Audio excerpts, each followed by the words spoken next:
Speaking first is Leo. Speaking second is Max. Thank you.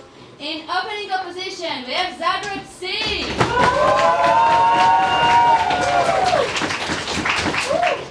Speaking first, Lea. She first, please. And Laura speaking second, here they sign. Thank you. Then in closing government, we have Zagreb A. Speaking first, Robert. Thank you. And then in closing opposition, we have more Zagreb. Zagreb B. Speaking first, Peter, here they please. Thank you so much. Okay, so very brief housekeeping, guys. This room is really packed right now. Okay, like it's really packed. I can hear you breathing behind me. I'm not saying don't breathe, but yeah. But please don't even whisper, okay? If the debate won't be able to proceed with the best of the intentions with all the people, we will have to ask people to leave in order for the debate not to be interrupted. So please try your best to keep as quiet as possible and as loud as possible between teams when you shoot. Okay? Cool. So, to start the debate, very proud to call the Prime Minister. That's our Greek freaks! That's our Greek freaks!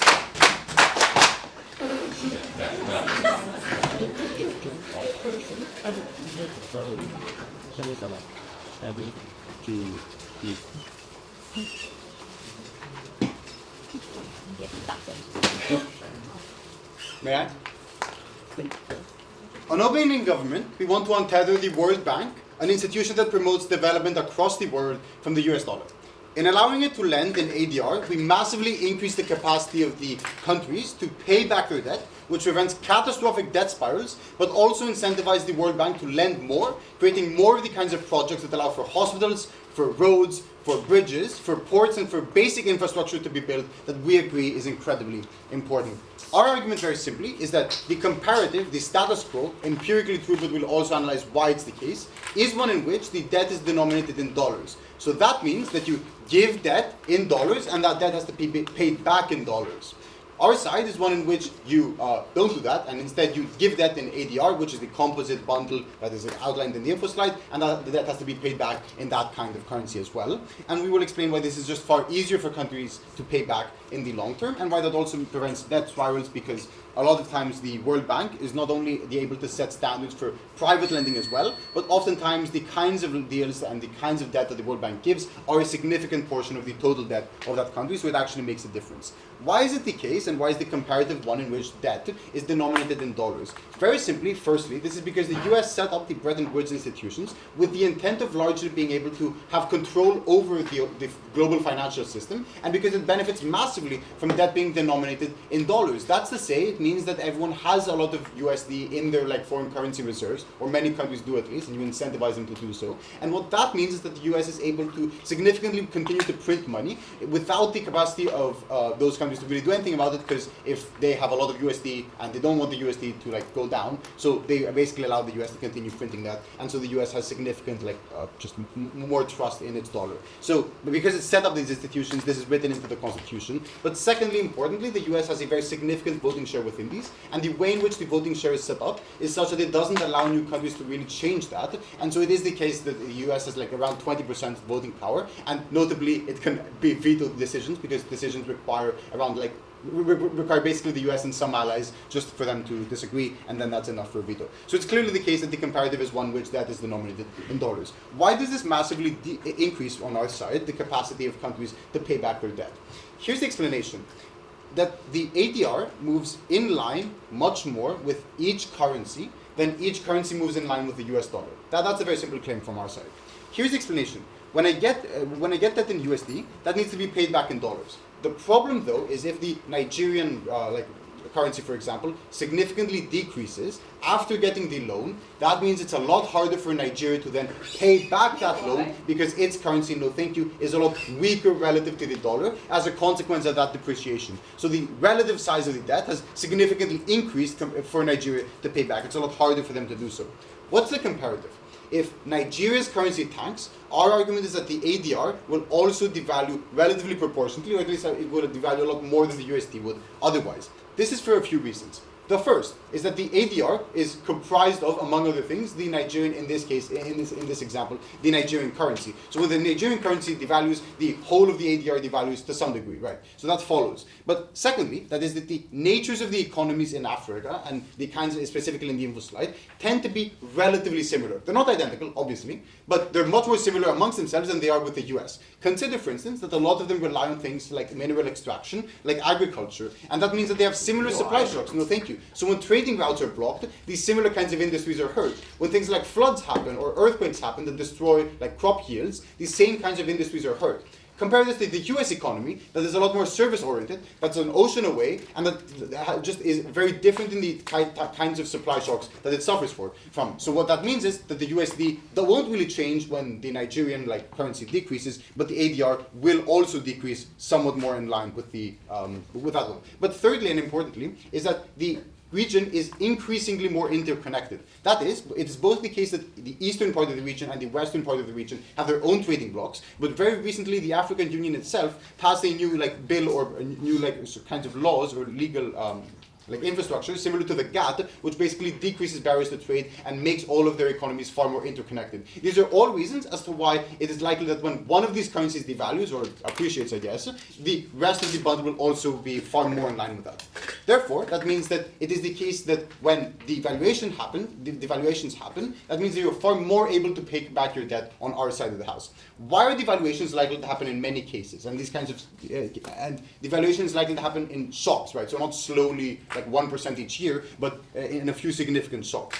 The first is that this is just a very turbulent region. That is, it is often the case that things like militias, things like terrorist groups, things like civil wars and refugee flows that flow over from neighboring civil wars and neighboring countries significantly destabilize the region on a relatively regular occurrence. And what that means is that this significantly depreciates the currency of that country because, for example, its infrastructure is destroyed and so it's unable to do things like export things, so less people want its currency, the value of that currency decreases. Or, for example, it means that investors are just more afraid of that country because it's unstable right now because of some political crisis, so less people invest money and are willing to invest in that currency.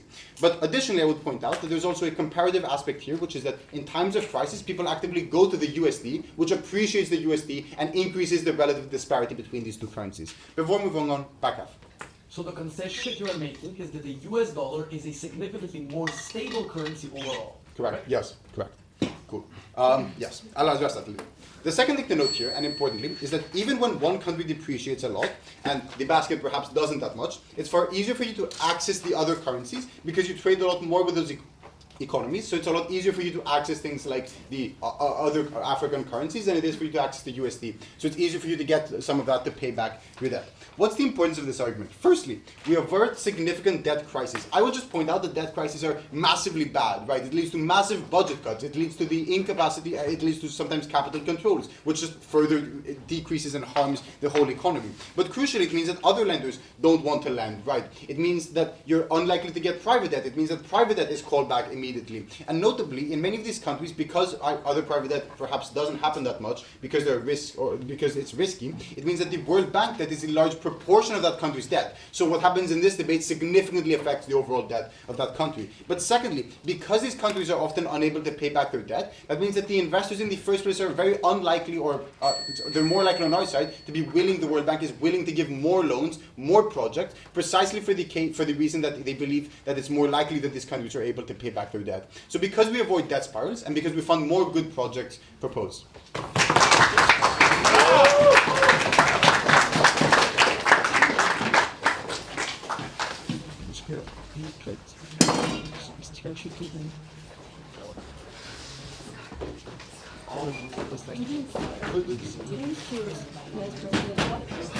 We thank the speaker for that amazing speech and to continue, very proud to call leader of opposition.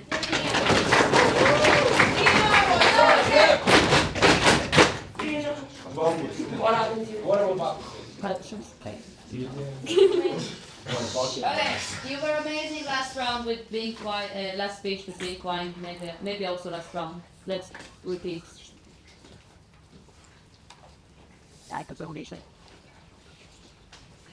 Ja.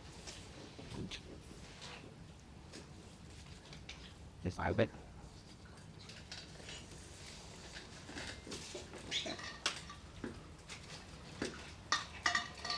I'll start my speech in 3, 2, 1.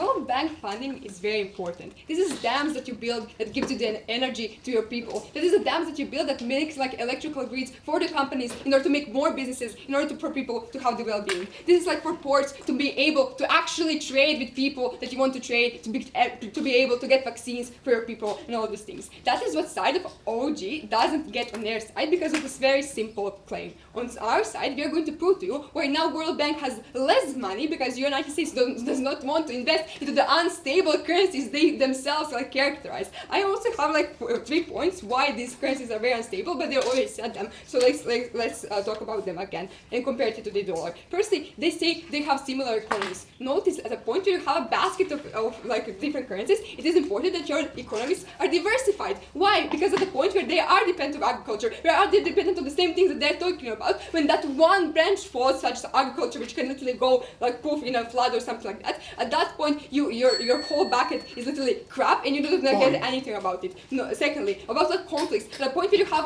one conflict, you're more tied to these regions. For example, in West Africa, what's the currency fails. Thirdly, like if you're like making like some economic like prosperities, all of that, if like falls, it is like much more worse on their side. Notice the comparative with the United States dollar. The United States dollar is never going to like significantly rise and is never going to significantly like fall. That means this is constantly on a stable like top of the world narrative. Why? Because they already like diversified a lot of their income. They already like captured a lot of the significant parts of the market, and they already are literally the global leader who is never going to fail. China maybe is going to like overcome them in some fields, but notice United States is always having like more money, like they are like profiting from wars, they're investing more in technology, they're investing in AI, etc. Notice the second thing that they say. Oh, it is very hard on their side for these countries to pay back the debts because they are United States dollar. Okay, but notice when the World Bank is not going to give you money, at the point where your currency is so unstable that once you like give them the back, it is literally crap. It is like the World Bank is still a bank, they want to make money. At that point where you're giving them back the currency that literally falls because of their analysis, at that point you're not going to give them any more money, and you're going to, because you're not making any money, you cannot like you cannot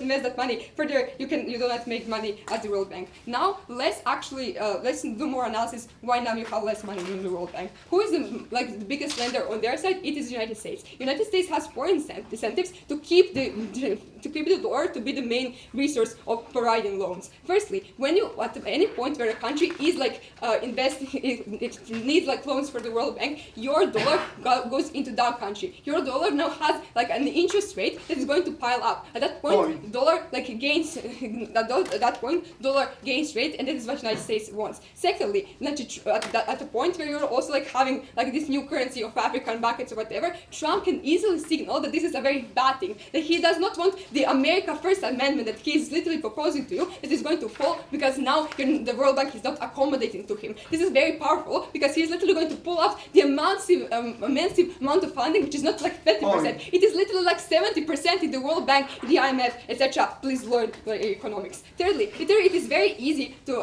if they want the United States dollar to be there, because that means it is much more easier to import the things that they're having, because at that point you can still like buy things from the dollar because now it is already in their economy. Fourthly, United States gets more soft power at the point where these countries have to have their loans in the dollar, because now, like for example, like look at the SWIFT support system and all these things. That means the United States can now easily track the dollar. This is very immense for their for their long-term plans, etc. We tell you that this is very important, because at the point where all countries in the West are spending immense amount of money on military, where NATO is like having a 5% increase, etc. All of that, that means that you have to have more effect in order to keep United States in order to keep them doing that. We tell you the impacts of this are very crucial. Firstly, my stopwatch stopped working. Give me one more. Okay, my impacts are very important. First one is is that now we have like less projects. These are all the things that I talked about before. That means these are like literally $1 million pure projects, and the United States is your biggest contributor. At that point, you cannot build the dams for the people. At that point, you're not going to you're not going to help once a crisis comes, and you're not going to uplift these economies. Secondly, you get less people on the ground. You get less higher quality projects. Maybe you can make a small dam, but you're not able to make the electrical grid in order for that electricity to actually come to people. There's still like IMF, there's like still countries that can lend you the money, but this is still crucial because World Bank is one of the biggest contributors to these projects, because it is much more easier, even if you have like IMF or whatever, it is still better to have like two institutions that are going to lend you money than one. On Wayne, firstly, this is also a very global problem, because at the point where the United States pulls out the funding, it is not only impacting the African countries they're talking about, it also impacts Asian countries, but also impacts the Middle East and all of these countries who also rely on the World Bank, because now we get less funding overall. Secondly, this is literally a point of no return, because at the point the United States backs out and it has already spent enough political leverage in order to appease the people and politicians to say, oh, we are pulling out because of this and this is very harmful. At that point, you have to make them have like more benefits in order to go back. Closing. Yeah, so South Africa and Egypt are among the economically best off countries in Africa. Why does talk have pretend like rapid instability is an imminent threat? They literally told that you cannot just knife their whole case and their whole 4 points of like having that. Now I also want to point out how like having reserve of like dollar is like also very immense for your economy. Firstly, you have more like stable banks, because notice that dollar is like a little the most stable prominence. You can also like trade with more banks more, and this is like very important. Secondly, you can like it is easier to import stuff. It is easier to import the vaccine. It is easier to import the technology that you're not likely to develop on the short term, and you literally need all of this money for the people. Now, lastly, why you can still pay back the debt that they're talking about. Firstly, there are still prerequisites to get a loan. That means at the point where you have like a project, it is going to be screened. There are the experts who literally see are you able to pay back the loan, because notice World Bank is smart. They still want to get a return. They're not going to make you. They're not going to go intervene and then like not get anything out of it, because it doesn't really depend, because they're like not China or whatever. They still want a return. Secondly, with the World Bank is generally going to like intervene at the point where you cannot like make back the loan. They're going to make amends with you. They're going to invest into like more projects in order for you in order for the money to return. At that point, we tell it is much better to have the money in, because it literally helps the people. Their case is literally bullshit. So proud to oppose.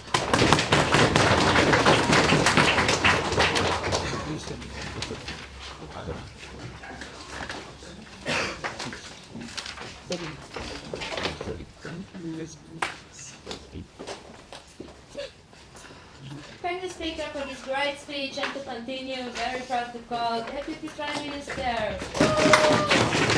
That's my Greek freaks! That's my Greek freaks! Listen.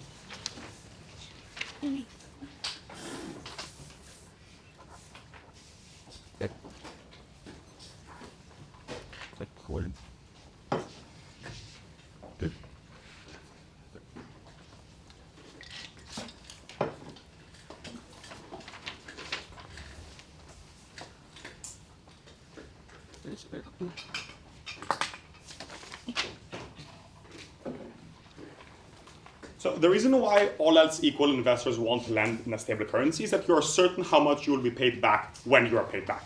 Unfortunately for opposition, all else is not in fact equal, and being paid back is a prerequisite for getting any amount of your money back, which is why I think investors are a lot more willing to invest under our side, and that's why the World Bank currently is stagnating. I will thank the WSC 2023 CA for setting this as a prepared motion, similar enough. I'm gonna just outspec them. First of all, how does the World Bank work, and how does the US's guarantees work? What the US does is it guarantees, and this is in the constitution of the World Bank, and the US is committed to it. It is written by law. It is not a given act any given president can repeal. This passed in the House and the Congress in the 50s. This is something the US is bound by unless it can get a congressional majority to appeal. What the US does is it guarantees the World Bank's debt. As in, if ever the World Bank defaults, the US will cover its ass. What this means is that the World Bank then borrows from private lenders with the guarantee of the US paying it back, and that is how it can offer private lenders good loans in denominating its own debt. and then it gives that debt which it has to developing countries in the form of either dollars or our African currency. With the implication is simple. The US won't pull out because it has no risk, it gains nothing from this because it's not risking any of its money because the actual risk of the World Bank defaulting is tiny exactly because the US is backing it, which creates a good market incentive for people to continue giving to it. Note also, if we buy our analysis that this is more likely to be paid back as debts, it is less likely to default. But second piece of factual information, the US controls 18.5% of the World Bank's funding indirect, not in actual terms. This is because it needs only 16% to have veto power, which means even if you buy all of opposition's claim, that is only about a fifth of the money you get. Europe and other developing countries like Japan control an additional around 45%. The rest is Asian and emerging economies. What this means is I think their argument is not very important. But I also think that the US will just not pull out even if people are pissed or whatever the case. Because the World Bank is an institution which has massive control in it. It has veto power. All of its allies support it, which means they can move together. Which means it can direct developing aid to entice developing countries to trade with it, to get votes in the UN and all of these things through development aid. Which means they have no reason to lose the power in an institution they already control because they're not going to gain anything by having this fuss. I also think they get good PR internationally, which is good, especially in the time of post-interventions world. I also think that the alternative is one where China replaced them in the World Bank, which I just don't think the US wants on a cost calculus. They'd rather not surrender this institution. So I don't think the US is pulling out because the US dollar is replaced. I think this fundamentally addresses opposition case. Why then is it wrong for the US dollar to be where the debt is denominated? And here we have a very, very simple claim. The priority of your debt is not for it to be in a stable currency, it is for it to be in a currency which overlaps with your currency and aligns closely. The reason for this is simple. If there is a shock or anything of that sort, which causes your currency to halve in its value, if you're denominated in American dollars, that means the debt has doubled its value, which is fucked, because now you have to pay twice as much. If these decline comparably, and there is a margin, right? They're not going to decline perfectly, but much more comparably because of the reasons Leo gave you, the debt actually much more strongly overlaps with its real value relative to how much you actually have to do output, which means you have a much better capacity to pay that back. That is why we think we are the priority. But I also think that the dollar is structurally appreciated relative to the developing world, which means that debt becomes more expensive over time because the US dollar is of a higher value relative to developing world currencies. The reason for this is manifold. First of all, developing countries oftentimes devalue their currencies as a way of boosting their exports. The OIV knows it's a very good way of boosting the competitiveness of your exports by gradually devaluing your currency a couple of percentage points each year. Now, this might not be a great idea, but this is what most of the developing world does. The implication of this is that they gradually depreciate relative to the dollar and their debt becomes more and more insurmountable. I also think that, as Leo explained, crises cause people to flock to the dollar, and because it's the safest currency globally, many people want to, which means there's a lot of demand for it, which means its price is high, which means it is more expensive to pay the debt under their side than it is under us. You're just losing money which could be going to educating your people or perhaps feeding them. I also think that Leo explained to you that the dollar is volatile in different ways because the Federal Reserve has substantially different interests. They have a much more diversified service-oriented economy. They have different inflation shocks, which means it just doesn't overlap with where you have. I also think that being denominated in US dollars lets the US fucks you. Why is this risk really important? First of all, risk means banks can loan out less because a bank has X amount of money and it gives out some of it, but it needs to keep a bit in case someone defaults so the bank doesn't default. When the risk is lower, the likelihood of everyone defaulting is lower, which means you can take higher risks in giving more loans. This means more dams, more of all of the things opposition wants. I also think that even if the projects themselves are bad, which sometimes happens, at the very least, we limit the horrible worst case scenario of debt spirals. And debt spirals fucking suck ass. We grew up in one and it wasn't very fun. I also think that they have outsized impacts for private investors because private investors know this, which means they're more willing to lend to your country. Lastly, second argument, why you have more money because you have more buy-in from other countries. Mainly we're going to talk here about China, India, Gulf states, other developing actors. We think that on the comparative, under our side, these people want to give you money. First of all, because they have new markets which they can trade to. And importantly, giving money through the World Bank allows them to collateralize their risk, which means if they don't get the return on their investment, that is a very diluted harm, which is why it's easier and safer for them to put that through the World Bank. Second of all, it increases their clout internationally, especially in a world where China is recovering from the backlash that go from the BRI. This is something many countries want to do. Closing? Given that these countries are not a monolith, why are you okay with the fact that if Egypt's currency drops because of the war in Sudan, South Africa gets fucked over? Okay, so first of all, it gets fucked over 25% because all of these are different and have different denominations, so the harm of any given economy is relatively marginal. But second, please be comparative with the US. How much is Egypt going to be fucked by Sudan versus how much is the US going to be fucked by Sudan? I'm sorry, this is just uncomparative.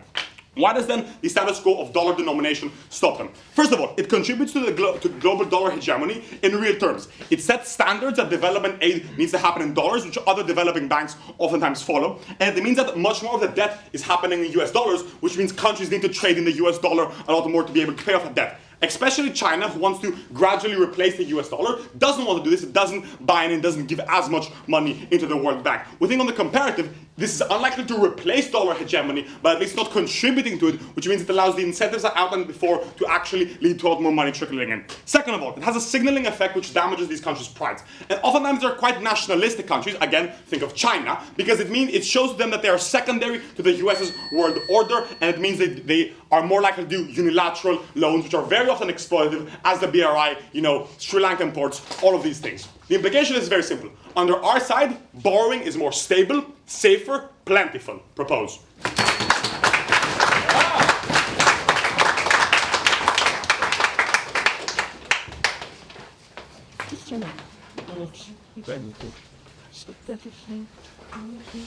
Thank you, Speaker, for this great speech, and to continue the debate, very glad to call Deputy Leader of Opposition.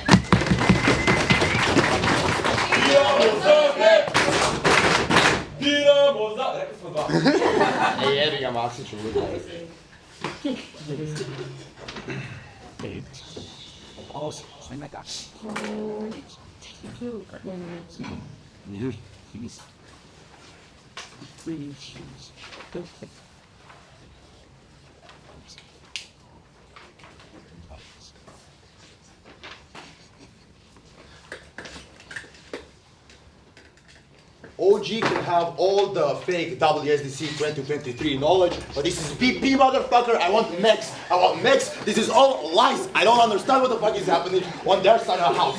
Multiple bullshits coming from them. First thing is they say like, oh look, all these economies are the same, and now, debt goes down, money also goes down at best. So look, this at best just means that the debt is gonna stay the same. What we're going to prove is that sometimes, especially because these economies are differentiated, when the US has to buy nickel for their EV industry and all these things from Congo and from Africa, they can relatively appreciate on our side of the house, right? Which is very important on our side of the house because then your debt becomes cheaper and all these things, right? They say like, but the dollar just continues appreciating and all these things. But I'm not sure that this is going to happen on our side of the house because note that America has been having more and more massive debt obligations, which means that they have to pay all this debt out. It has to fall down to some extent. It does keep falling appreciatively to a basket of currency to some extent. Firstly, and secondly, just note to a big extent, like insofar Trump is planning actually to do all the tariff work, inflation is also able to kick in. But then also very importantly, right?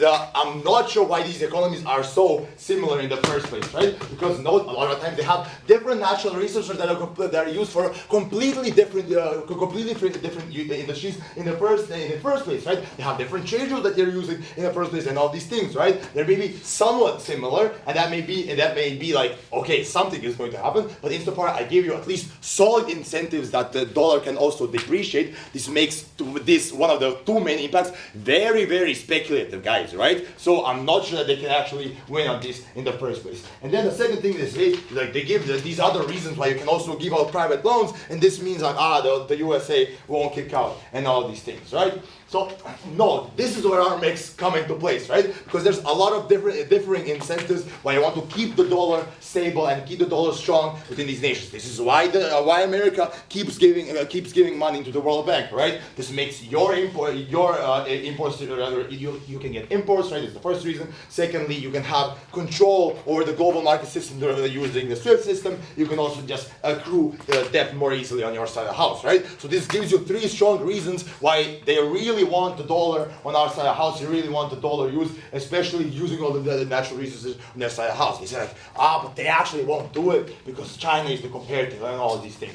Never proving that China has the equal capacity to do it as America, never proving that they're actually having the incentive to do these things in the first place. And secondly, right, especially when they give all the analysis, 60% heat to power, blah, blah, blah. If this is true, I'm not sure why China has the power to do these things, right? I think at best, right, we have, they have, nothing changes about China incentives on either side. Insofar we prove more investments, this means that they become more competitive on our side of the house and we can get something better on our side. Lastly, I think their impact on dollar hegemony. Oh no, now I think that Egypt is the biggest contributor to dollar hegemony. Come on guys, this is not an impact. This is very, you're not going to actually approve a lot of these things in the first place, right? So this means, at best, their biggest impact, very, very speculative. Sometimes their impact is actually an impact on our side of the house. Very important because it flips the biggest claim, right? So I think already with this, we can win over them, right? But secondly, now I just want to give a shit ton of weighing why having incentives to actually give sort of money into these institutions in the first place is the most important thing. Firstly and most importantly, insofar we prove that there's an incentive, at least to some extent, to leave off certain money out of the World Bank. This doesn't mean that this doesn't have to be a shit ton, right? This doesn't mean to have a complete pullout, which should be not debate winning. We'll get 12 points and win the final instantly if we're able to prove this. But on scale, insofar they are a big investor, this means that a lot of these microstates and a lot of these states in Africa cannot get money in the first place, and this is horrible for them because of course this is the prerequisite to actually getting something in the first place. Their response to this is like, no, but actually repaying is the prerequisite to all of this. I already rebutted why repayment is not a metric in this debate and it's not comparative, therefore this way will not work, my boys. Secondly, why on bigger scale this is also a very much more important impact on our side, because then this debate stops being just about Africa and all these things, right? We're not sure maybe to what extent we proved to some extent this is going to be beneficial and all these things for these states, but insofar you just have less money on our side of the house, you're very much more likely, this means that this also scales out to Southeast Asia, to other countries which also very much need this in the first place, right?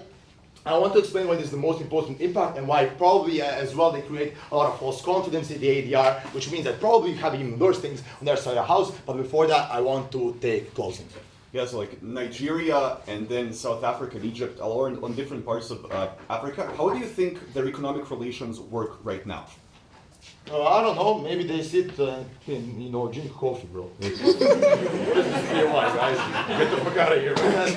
Okay, secondly, okay, cool. Why do you just create false confidence on their side of the house, right? Because not problematically, there's been a lot of incentive to try and give more and more investment in the first place into Africa and all these things, into these baskets of currencies, because right now Africa is seen as this place where you can get a huge amount of money, make huge returns, and all these things, right? This is the new market that everybody is talking about, huge growth and all these things, right? Insofar they themselves say that to some extent these markets are unstable, I think only the thing that they do is they enter a risky market and they give a huge signaling effect on their side of the house that this is the new market and all these things. This is where this is an unstable market. They're able to just restrain the ADR in the first place, and when confidence falls, other people want to trade out the ADR, and this creates massive harms on them. Lastly, I just want to say one quick thing, because I put this on this paper here. I think this is very important to respond to. They say also on the currency speech, they say like, but look, Africa wants to also depreciate their currency. This is very bad. This is the only mechanism that's maybe keeping them alive right now. But this is a horrible signaling effect for these industries in the first place, right? Maybe smart in theory. They themselves say it's fucking stupid in the first place, right? Come on, Africans are, they are smart, motherfucker. Like they don't want to do this in the first place, right? Because you also need comparatively more buying power from other African states and all these things. This means that the only risk effect that they give, which means that something's going to depreciate their currency, doesn't stand in the first place. Lastly, I think we just proved the biggest case, the biggest possible comparative within this round. This is the biggest on scale. We prove that this is a systematically risky thing to do. That this debt shouldn't be accrued in this way. Once again, thank you.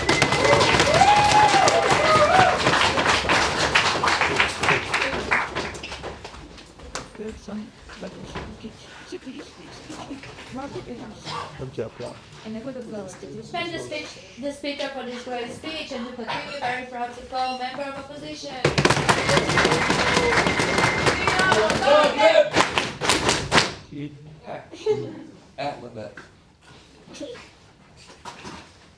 Where's is he supposed to know? He's cheap to come back.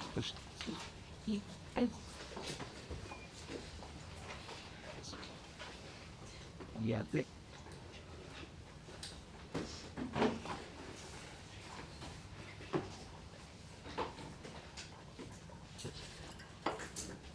And ready?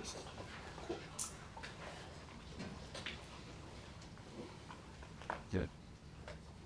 I want to quickly take out CG of the debate by explaining in simple terms how this works. World Bank comes there. They have $1 billion that they want to distribute. They distribute $1 billion to some states and give them conditions to how they should probably spend them and when they are due to be paid back. Note that then there's a bunch of states who now have a bunch of US dollars. If Robert says, these states, when they have ADR, they trade more because they share a currency basket. On our side of the house, they all have US dollars, and they are very capable of trading in said US dollar, and therefore they have no barriers of trade because they share a currency that they have physically gotten from the same World Bank at the same fucking time. Therefore, trade is likely to have a very low barrier. Second, when Robbie tells you, but these countries do not trade because they are very far away, he ignores the fact that roads exist in Africa and that they also have boats and aeroplanes, allegedly, meaning they're able to transfer goods and services from another part of the continent. Very good. Secondly, they're also in the same African Union. They have a historical tie to the trade. They have been trading for the last 5,000 years. They will continue to do so. I do not think that the case is in any way bigger than marginal. Right. Then Robert says, but you have this incentive to solve crises in other places. One, no idea why you have capacity to solve crises in other places. Given that no other African country has been able to solve the war in Sudan, I do not know why they have the capacity to do anything. Maybe they have good wishes. But let's flip this on its head.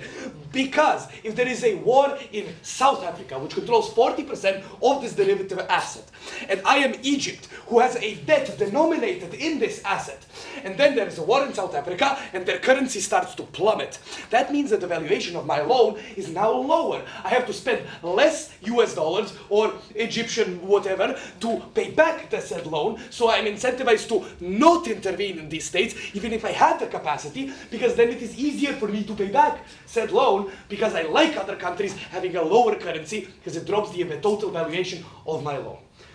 What is the CEO path to victory? Well, it's very simple. One, where stability is going to be significantly better on our side, overall for the economic situation in Africa. Secondly, why over-strengthening local currencies is going to be bad for those currencies. Firstly, on stability. Note that the stability of the USD, which government pledge concede is much higher and its volatility is much lower, makes it a more useful thing to have. What happens when you get this bunch of cash from the World Bank? They tell you, okay, now use this to buy some things. Get goods and services from outside of the country and bring them into the country and make your country better to some extent. What?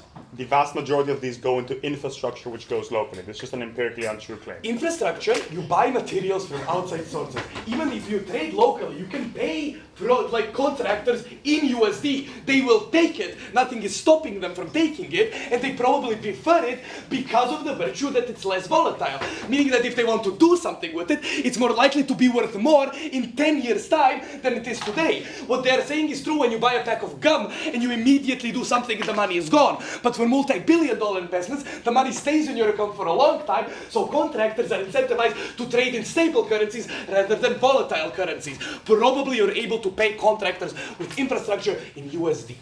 Now, what happens at that point? At the point where you have a more stable currency, you're able to pay less for the same contracting work because contractors and people who do the infrastructure, people who sell you goods and services, are willing to take a lower total valuation because they're more sure that in a set amount of time, their investment is going to remain similarly in the valuation that they got it when they made the deal. As opposed to buying in a more volatile currency, which would you agree that ADR is, makes them make make you pay more for this initially because they have to hedge against the risk that they might lose money if one of these 5 underlying assets is going to tank. What OG is trying to sell you is the 2008 financial crisis packed up in a nice language, but it's not that. They're trying to trick you. Basically, ADR is a derivative of 5 underlying assets. If any one of those 5 underlying assets drops, the total valuation of the derivative drops as well to some extent, making it definitionally volatile. Robbie claps because he's like, I can also repeat the OG case by saying, oh, this is very good because ADR tracks local economies. Why is this not true? Because of Robbie's own case, that these countries are not a total monolith, yet they do have trade, is the fact that when one country's valuation rises, that means that other countries have a harder time paying back a loan. If Robbie is right in analyzing that Egypt and South Africa are very stable countries with very stable currencies who have a deflationary status as opposed to other countries, meaning their currencies are slowly rising up in their fucking value because they do a lot of trade and whatnot, but Nigeria is not. That means that over time, Nigeria is going away from the ADR, while maybe South Africa and Egypt are going towards the ADR and keeping it in line. I do not know why opening government is willing to trade off the safety of the countries who have the worst economic statuses and the hardest time paying back loans to the ones that do not. Point. Note secondarily then, in the status quo, the African countries are relatively solvent in their debt paying off, and they haven't for the last 10-ish or so years. So we haven't seen huge debt spirals in Africa in recent times. But note, why is this the case? Because they know that they're getting USD loans, and if they want to pay, if they have to at some point buy back USD to pay back these loans, that means that they probably have a huge incentive to keep the value of their money relatively similar across time. That is to make the inflationary rate of their money try to appear as close as possible to what the USD is, like 2 or 3%. Meaning that on our side of the house, central banks, even if they're imperfect in Africa, have a much higher incentive to try to keep inflation rates similar to the USD, to have an easier time paying back loans, to avoid such debt spirals. On their side of the house, you do not have this, because the more you tank your currency, you also tank the currency that you're paying in later on. But lastly, if this is true, and everything you buy something from government, and this is strengthening their local economies, and this is strengthening their currencies, overall, this is bad because it happens too rapidly. If your currency evaluates at a rapid rate, that makes your exports that less attractive to people who want to buy them. Meaning, one of the primary advantages that African countries have right now is you can buy a lot of rand for a little USD, which makes their products more competitive on the open market, and secondarily, it makes them more attractive for things such as tourism, because there is buying power disparity that is much larger at the point where you have currencies that are not strengthening rapidly. Meaning at the point where if you are able to rapidly strengthen the local economies, you are then also much more able to make them much less competitive on international exports, given that these are primarily export countries, not import countries, because they do not have the money to import. This is bad.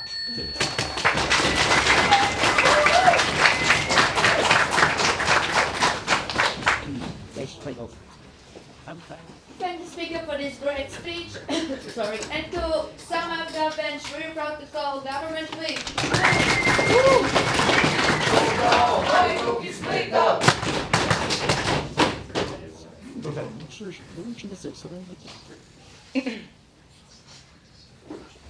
Okay. So we're ready? Hello, guys. Okay.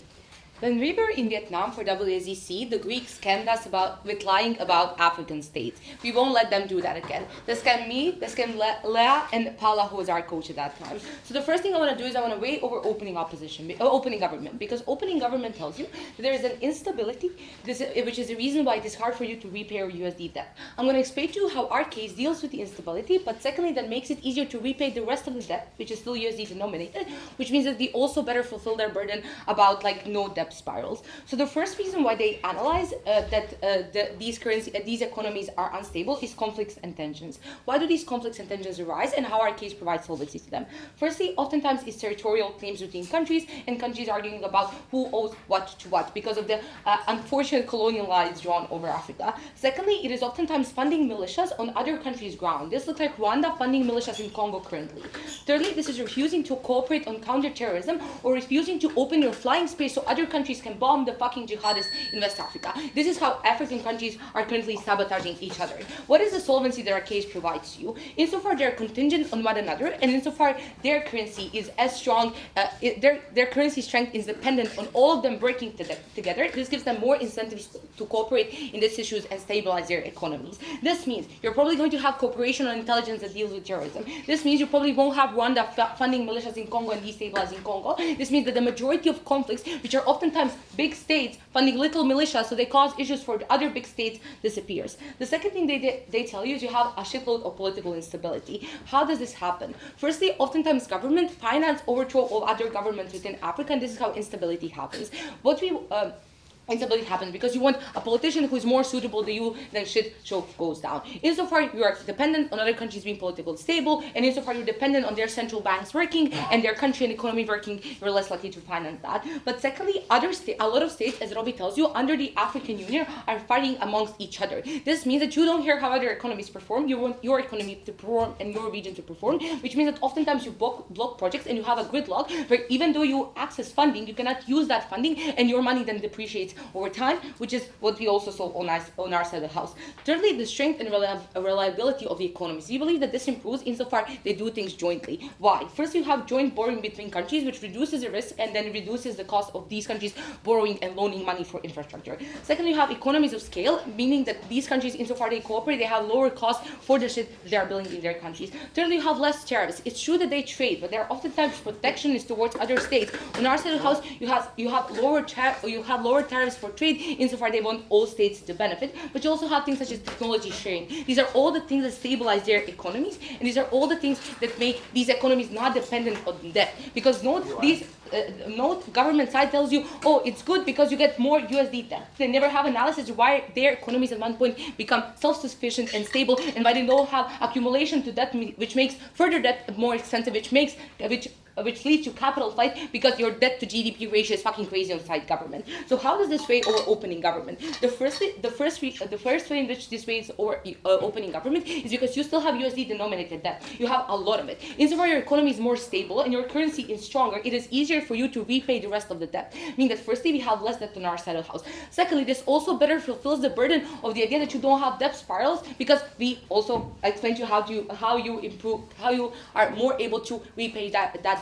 But also the third way in which we weigh over all things is we explain to you how economies grow without the need to loan a shitload. We have economic growth and not debt on what happens on their side of the house. So the second thing I want to talk about is opening opposition's case, which is the case about World Bank, because Yagoda knows this case. Of course I don't know this case. So opening government is correct to point out that the way in which that there are reasons why the USA is not likely to exit the World Bank. The issue with this analysis is that opening opposition tells you there are a lot of irrational actors out there, such as, for example, Trump. Some would say by opening government that Trump has an incentive to control the agenda with climate change and to power project on how we transition green, yet he still pulled out of the Paris Agreement. Insofar we are dealing with an irrational actor, I'm going to offer you an even-if analysis. So even if the USA leaves the World Bank, why the World Bank is still functioning. Firstly, know that the World Bank has a huge lending power. Why? Because majority of countries back it. Even if the USA leaves, you still have China, you still have India, you still have Brazil, all of the countries which are backers of the World Bank, which means that the credit trading of the World Bank is still largely stable. No, not them giving money, but the credit trading and the ability of the World Bank to lend.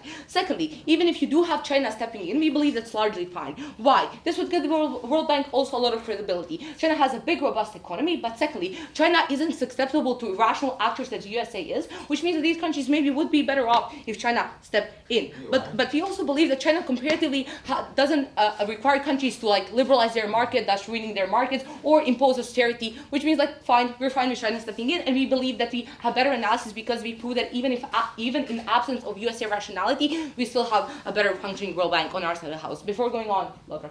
Your case can only work when a majority of your debt amount denominated in ADR is also majority of your foreign reserves. This probably makes you insolvent in the first place. So the more case you have, the more risk you have in the first place. No, we don't believe that to be true. Our case works insofar these countries cooperate more, grow their economies and their currency strengths. That's how our case works. The third thing I want to talk about is USD stability, because what both government benches say is that USD is extremely stable. But the issue is, insofar USD is stronger than your currency in times of crisis, especially, this is when you get fucked in two ways. The first one is if you have a global crisis. What happens with your currency and by USD being stable fucks you over? Because insofar USD is stable, all the investors who are in other currencies run to USD, which is stable, which depreciates all other currencies, which means that in times of crisis, it is extremely hard for you to pay off your debt. But even if you don't have a global crisis, what happens when you have a local crisis? People are fire selling your currency, thus lowering the value of your currency, and it is much easier, and then it becomes again much harder for you to repay the USD debt. Insofar you have a basket, and it is less volatile. Even if one country does zone out and has a little mistake moment, what it means is you have other countries that are still stable. Thus, those fire selling of your currencies, which make your debt unable to repay your debt, do not happen. And this is responsible to Tunisia, because he tells you allow big guys to go up and small guys to go even down. This isn't true, because insofar the people are not fire selling your currency, because now it's back to a basket of currencies and not just your currency. This means that when shit happens in smaller countries, which are worse off and where shit is more likely to happen, have a basket of currencies which is backing your currency, which means that people are not literally destroying your currency by fire selling it. For these reasons, GG.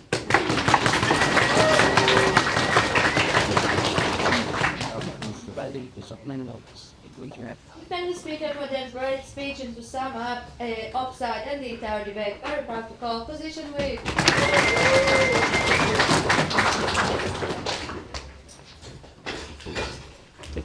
Because the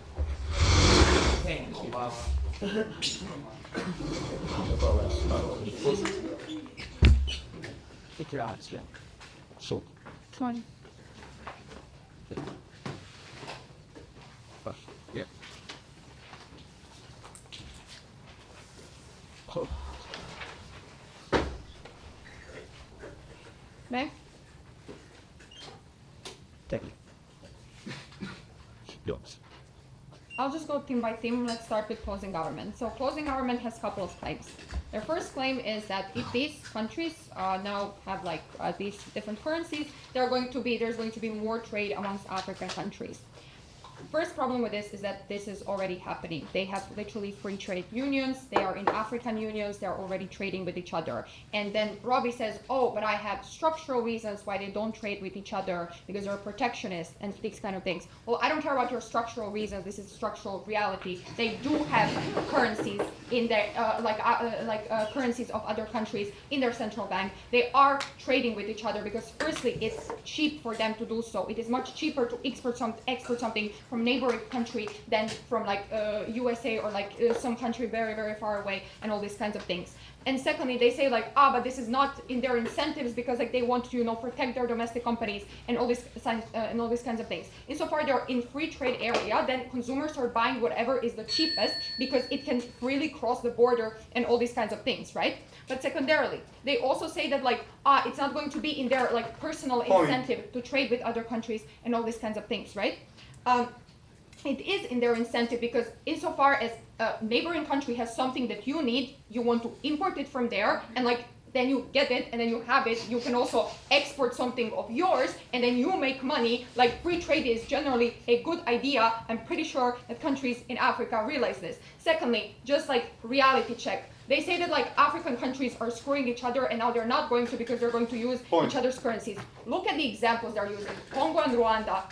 We are not debating about this, right? You have South Africa, Egypt, Nigeria, Central African Republic, West African, and West Africa, right? Point. So no, thank you. So these countries are not fucking with each other, they're not causing problems to each other and all these kinds of things, right?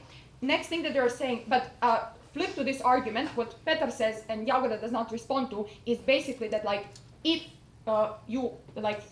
these currencies, they fall down, it is easier for you to pay off your debt, right? Because if debt is denominated in weaker currency, it's easier for you to pay off your debt. Then it increases your incentive to fuck over with these countries because you are benefiting from the weaker currency, right? And next thing that they're saying is that these countries are very protectionist and all these kinds of things. I think that they are selectively protectionist with specific baby infant industries, which they have, and they're like selectively protectionist. I don't think that in general they're not doing free trade, right? Like I think like this case like stayed in 2023 or whatever WSDC was, like this is not up to date with things that are happening right now. So I think that this deals with closing government, right? Next, I want to talk about opening opposition. I'm going to weigh against them. I'm not really sure if this is sub according to new manual, but manual, right? So opening opposition says this. Opening opposition says USA is going to pull out of World Bank. I think opening government already deals with this quite well, but I think there are other problems with this case. Firstly, Trump literally said that he wants weaker dollar because he wants USA to export more. But secondarily, I don't think Trump is going to give a shit about this. Like genuinely, like how is this like literally, like how is this going to affect US dollar? Like literally, all trade in the world is still happening in US dollar. Oil trade is still happening in US dollar. All debt in the entire world is still denominated in US dollar, except for there. Like I genuinely don't think that like how you say this is going to be like make Trump angry. Like I don't think he's going to even figure out that this is happening, right? Okay, next let's talk about opening government. Yeah. When the relative value of your debt increases, even if you never default on it, the interest payments increase. So even if your development contractors want dollars, you have fewer. Yeah, okay. So opening government, their entire case is that like you don't want to pay off your debt in how you say like US dollar because you need to pay more interest, you need to pay more debt, you're more likely to default. Here are issues with this. First issue with this is that this can genuinely happen to you with these currencies as well, right? Because these are like from richer African countries like Egypt, franc that's backed by France, South Africa, and all these kinds of things, which means that presumably, like in like Ethiopia, is going to have weaker currency than all these, this bundle of like rich African country currencies, which presumably means that like it's still going to be a problem to some extent. I realize that this is only a mitigation, but like this significantly mitigates a lot of the impact that opening government has. But next, why having debt in a how you say stronger currency is not such a big issue? Multiple responses to this. Firstly, countries are aware of this, and then like they are doing more responsible monetary policy. They are making sure that their currency does not crash, does not get too weak. Because they know that they need to be able to pay interest, they know they need to be able to pay off their loans, right? But secondarily, I want to challenge this idea from opening government that like currencies in Africa can like crash like this because of crisis and then they can never recover. This is not how currencies fluctuate. So like usually what happens is when currency drops, they usually stabilize back very quickly. Why does this happen? When currency drops, they usually stabilize because when their value drops, this increases attractiveness of exports in this currency. When exports increase in this currency, guess what happened? Value of that currency increases as well. This is why you have these fluctuations that they recover pretty quickly, right? So like I don't think that these crashes are happening like the way that opening government wants to tell you. Secondarily, I also think that it's actually good to have this because like then these African countries are more likely to take out debt more responsibly. And this is something that's good because they're going to know that like they need to pay off this debt, they need to pay out this debt and they're going to take it out more responsibly. They're not going to take it out for like the stupid things. They're going to take it out for like infrastructure projects that are going to make them money in the future and all these kinds of things, right? Next thing that they're saying is that like stronger currency means that it is hard to pay. I deal with this already. They say global dollar hegemony, okay, whatever, like that's happening. They say China is alternative and China is bad. China is pretty good. They give you very cheap labor. They make you infrastructure. I don't think that China as an alternative is bad. You can still like use China and all these kinds of things. So like, yeah, and also like just gut check their case. Like World Bank is doing this in US dollar and like this has been like happening. So like I don't think that like anyone is going to pull out or something like that. So the only thing that then ends up being like comparative and meaningful is that realistically what's going to happen is these currencies become stronger. These currencies become stronger because they, we use them more. Debt is denominated in them. The problem with this is that African countries should benefit from weaker currencies. They benefit from weaker currencies because they're export-heavy countries. This increases attractiveness of your export, and secondarily because there's tourist countries like Egypt, for example. You attract tourists by having very cheap prices, which you have if you are a cheap economy. See you August.